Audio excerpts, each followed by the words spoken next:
lagi bareng aku Nabila di course copywriting. Di video sebelumnya, aku beberapa kali menyinggung soal emosi. Bagaimana sebuah copy bisa menyentuh emosi target konsumennya. Sehingga mereka tuh mau melakukan sebuah tindakan. Kemampuan sebuah copy untuk membangkitkan emosi target konsumennya ini disebut dengan psychological triggers. Yaitu ketika pengalaman seseorang membeli sebuah produk dipengaruhi oleh dorongan psikologis atau emosionalnya. Contohnya, teman-teman pernah nggak membeli sebuah produk bukan karena fitur atau benefit yang ditawarkan, tapi karena packagingnya bagus, atau karena brand ambassador produk tersebut adalah idola kita, atau bisa juga karena diskon yang ditawarkan besar, up to 70%. Kalau pernah, sama, aku juga pernah seperti itu loh. Itu tandanya sebuah brand berhasil memainkan sisi emosional kita sebagai target konsumennya mereka. Gak bisa dipungkiri kalau ada banyak customer yang membeli produk bukan berdasarkan pertimbangan logikanya mereka. Profesor Zalcman dari Harvard Business School mengatakan 95% keputusan pembelian itu terjadi tanpa sadar, alias impulsif. Itu artinya keputusan pembelian itu didorong oleh sisi emosional kita. Karena itu, penting bagi seorang copywriter untuk bisa menyentuh emosi tarik konsumennya, caranya dengan memasukkan aspek psikologis pada copy yang dibuat. Psychological triggers ini ditaruhnya di mana sih? Bisa di headline, di body copy, call to action, sampai ke tagline, dan juga slogan. Ada banyak aspek psikologis yang bisa diterapkan dalam copywriting, tapi aku bakal bahas beberapa yang paling sering digunakan ya. Pertama, curiosity. Unsur curiosity artinya copy kamu harus mampu membangkitkan rasa penasaran target konsumen. Contohnya seperti ini. Kira-kira kamu penasaran nggak kalau lihat iklan tadi? Pasti bertanya-tanya kan, ada apa sih 3 hari lagi? Nah, kalau dari awal target konsumen udah penasaran, kemungkinan mereka untuk cari tahu lebih lanjut tentang produk kita bakal jadi lebih besar. Berarti, peluang mereka untuk melakukan tindakan pasti bakal semakin besar juga. Psychological triggers yang kedua adalah promises. Artinya, copy kamu harus terdengar menjanjikan atau meyakinkan target konsumen. Contohnya, kamu tahu kan sebuah e-commerce dengan tagline dijamin ori? Selain berfungsi sebagai tagline, kalimat ini sekaligus menjadi jaminan buat konsumen kalau produk yang dijual itu pasti original, sehingga nggak akan muncul kekhawatiran di benak konsumen, produknya itu ori nggak ya? Kalaupun masih ada yang ragu, ada jaminan lain berupa kebijakan pengembalian uang.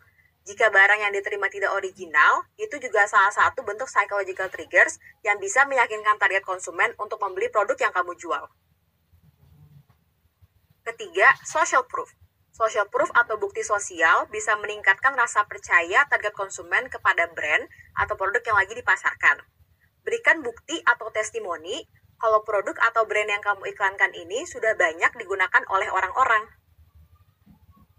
Sebab merupakan naluri alamiah manusia kalau kita itu jauh lebih mudah percaya jika sudah ada bukti orang lain melakukan hal tersebut. Menariknya, social proof itu juga bisa menimbulkan FOMO effect atau fear of missing out. Artinya, ada beberapa target konsumen yang memang takut kalau nggak ngikutin produk-produk yang lagi happening. Nah, semakin banyak jumlah customer yang kamu sebutkan, semakin banyak juga target customer baru yang mau melakukan tindakan terhadap produk yang kamu iklankan.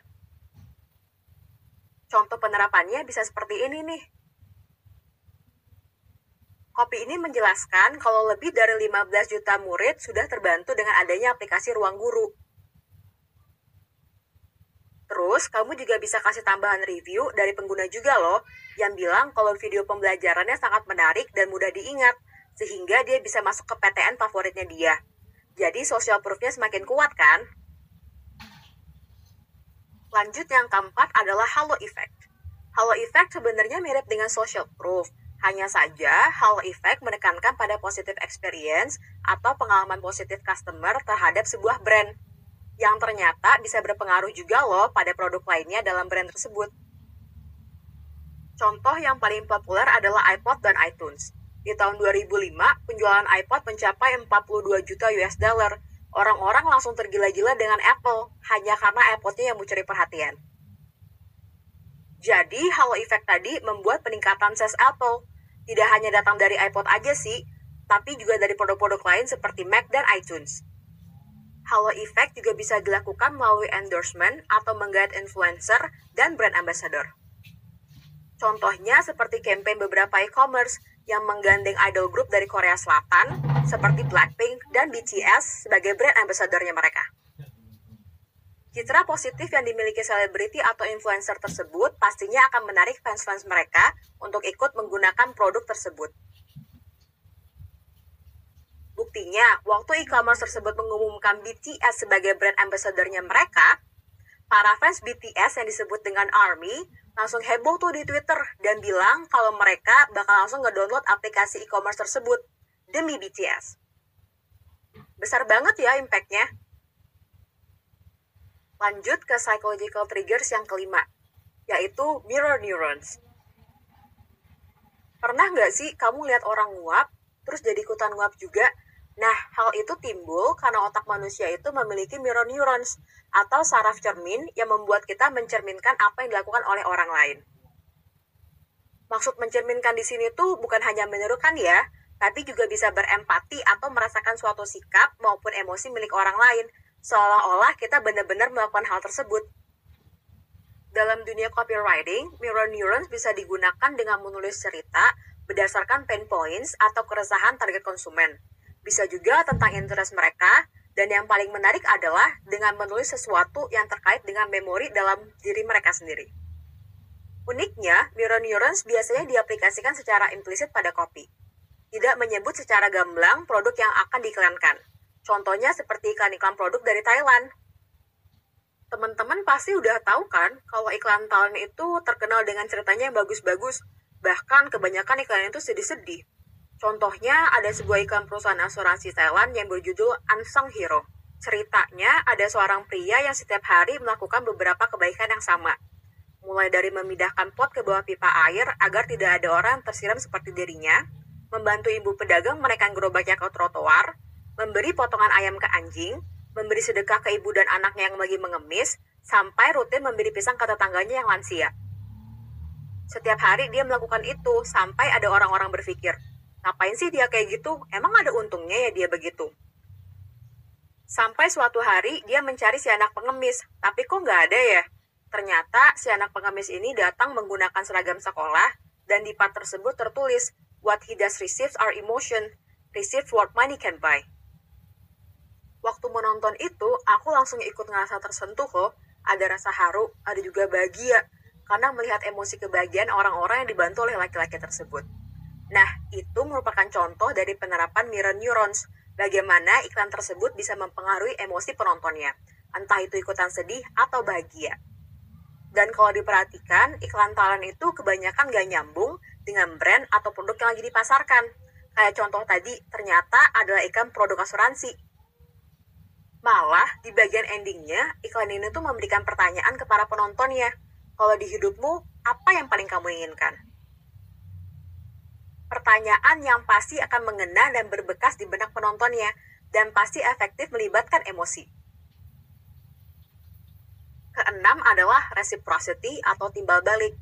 Gak bisa dibohongin, pasti kita seneng dong kalau dapat bonus, diskon, atau cashback saat kita melakukan tindakan terhadap suatu produk. Reciprocity terbukti jadi salah satu psychological triggers yang simple, namun efektif menarik perhatian target konsumen.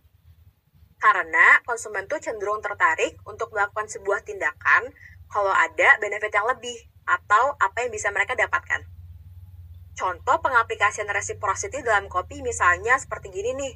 Tujuan utama Spotify yang mengajak penggunanya untuk beralih dari akun gratis ke akun premium. Sebagai iming-iming alias benefit lebih, supaya penggunanya tuh mau pindah ke premium, Spotify memberikan imbalan berupa free 3 bulan mencoba fitur premium mereka. Selanjutnya, aspek psikologis yang ketujuh adalah scarcity atau kelangkaan. Bagaimana sebuah kopi mampu menggerakkan target konsumennya untuk segera melakukan tindakan. Penerapan scarcity ini biasanya menggunakan kata-kata yang menunjukkan keterbatasan stok atau waktu. Misalnya, hanya 4 hari, berlaku sampai 14 Februari 2019, atau terbatas hanya untuk 50 orang pertama.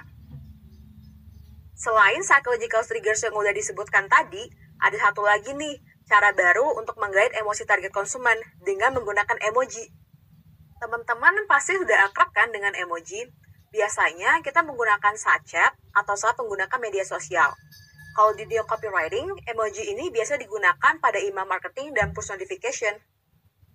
Dalam dunia copywriting, emoji itu memiliki banyak kelebihan. Pertama, bisa membuat pesan yang kita kirim lebih menarik dan mudah diingat.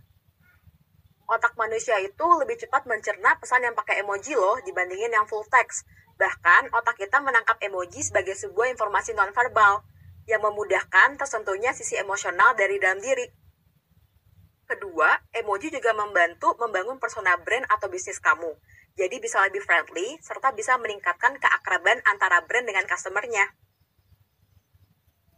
Contohnya ada di push notification ini. Dengan menambahkan emoji di akhir kopi, seolah-olah menekankan kalau nasi ayam kumpau ini benar-benar lezat dan menggiurkan untuk dicoba.